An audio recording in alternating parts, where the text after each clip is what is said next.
पृथ्वी हमारे सौर मंडल का, हमारे सौर परिवार का एकमात्र ऐसा ग्रह है जिस पर कि जीवन है, जीवन संभव है, जीवन प्राप्त होता है। तो जीवन के लिए जो उपयोगी तत्व है वो है भूमि, जल और वायु। ये तीनों प्रमुख घटक है जीवन के लिए। ये तीनों पृथ्वी पर उपस्थित है, इसलिए यहाँ पर जीवन संभव है। तो पर्यावरण के हमारे तीन घटक है, तीन घटक है पर्यावरण के। पहला है भूमंडल, दूसरा है जलमंडल और तीसरा है वायुमंडल। ये तीनों मिलकर के पर्यावरण का निर्माण करते हैं, ये तीनों घटक।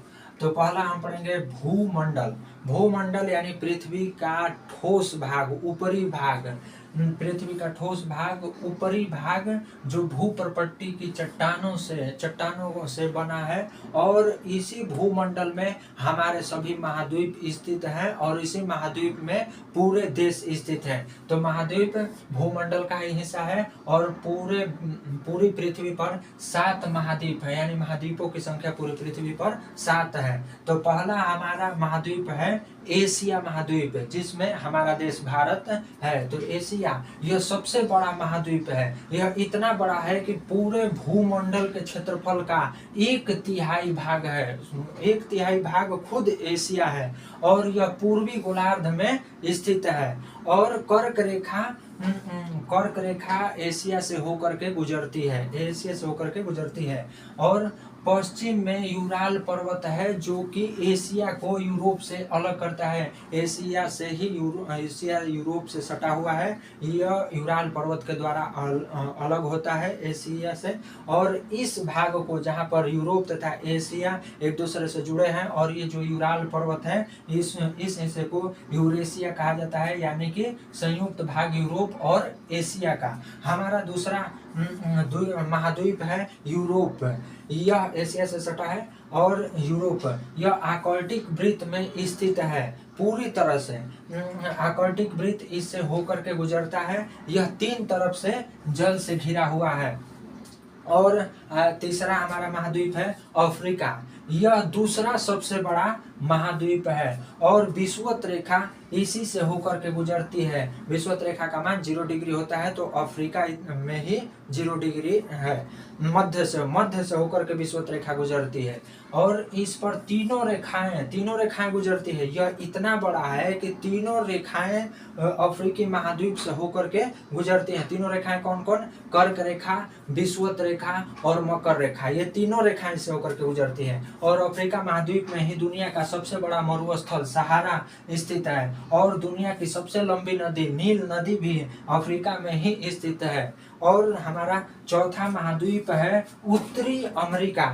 यह तीसरा सबसे बड़ा महाद्वीप है। यह उत्तरी अमेरिका दक्षिणी अमेरिकी महाद्वीप से पनामा जल संधि के द्वारा अलग होता है। और यह उत्तर एवं पूर्वी गोलार्ध में पूरा का पूरा स्थित है और 3 महासागरों से यह घिरा हुआ है। दक्षिणी अमेरिका यह दक्षिणी गोलार्ध में स्थित है, यानी इसका अधिकांश भाग, इस महाद्वीप का अधिकांश भाग दक्षिणी गोलार्ध में स्थित है। और इसी महाद्वीप में एंडीज पर्वतमाला या पर्वत श्रृंखला है, जो कि जिसका विस्तार उत्तर से दक्षिण की तरफ है। और दुनिया की सबसे बड़ी नदी अमेजन नदी भी इसी महाद्वीप में स्थित है। और हमारा छठा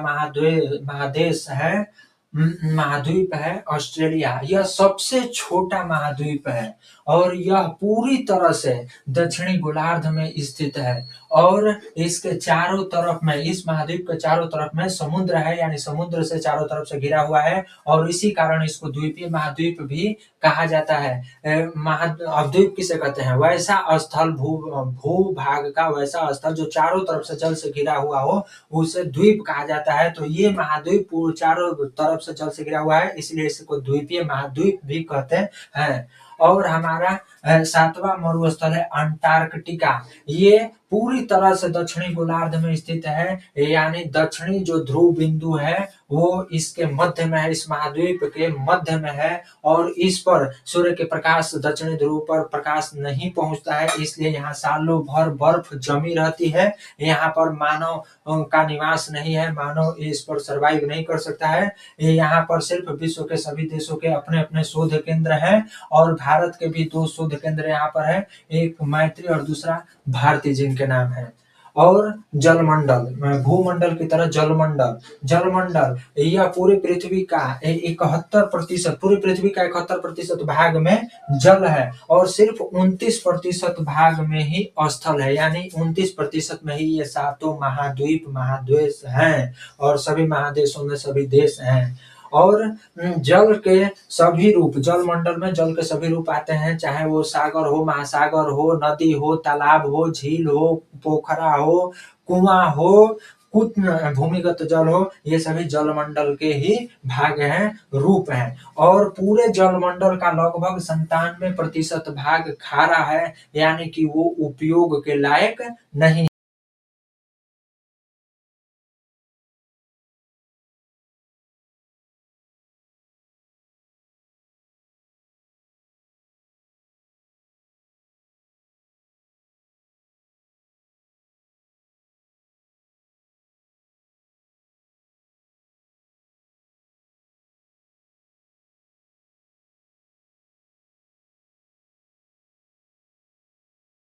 सागर है प्रशांत महासागर, यह सबसे बड़ा महासागर है और यह इतना बड़ा है कि यह पृथ्वी के लगभग 1/3 भाग में फैला हुआ है। और प्रशांत महासागर सबसे बड़ा महासागर तो है, ये सबसे गहरा महासागर भी है।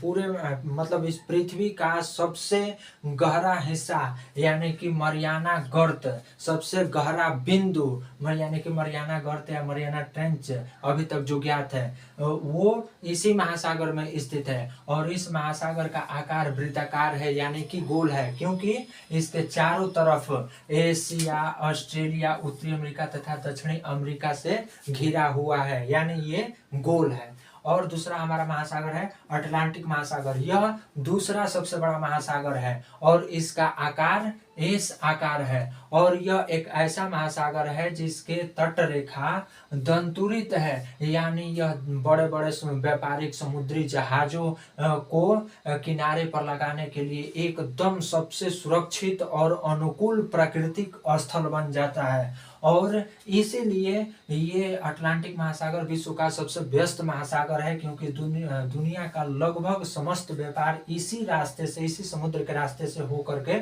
गुजरता है, होता है। और तीसरा हमारा महासागर है हिंद महासागर।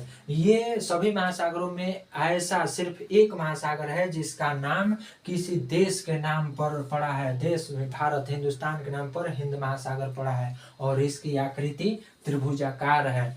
और चौथा हमारा महासागर है दक्षिणी महासागर, और यह अंटार्कटिका महाद्वीप को चारों तरफ से घेरे हुए है, उसके चारों तरफ दक्षिण महासागर है। और इसका फैलाव लगभग 60 डिग्री दक्षिणी अक्षांश तक यह फैला हुआ है। और पांचवा हमारा महासागर है अंटार्कटिक महासागर, यह उत्तरी ध्रुव पर स्थित महासागर है और यह बोरिंग जल संधि के द्वारा प्रशांत महासागर वायुमंडल से घिरी हुई है। और वायुमंडल गैसों का मिश्रण है, यानी विभिन्न प्रकार की गैसें मिल करके वायुमंडल का निर्माण करती है। और इस वायुमंडल में 78% नाइट्रोजन है, 21% ऑक्सीजन है और सिर्फ 1% में कार्बन डाइऑक्साइड तथा ऑर्गन जैसी गैसें सम्मिलित है, यानी सभी गैसें मिलकर के वायुमंडल का निर्माण करती हैं। और कार्बन डाइऑक्साइड जो गैस है यह एक ग्रीन हाउस गैस है, क्योंकि सूर्य के प्रकाश जो पृथ्वी पर आता है और पृथ्वी से टकरा करके जब अंतरिक्ष की तरफ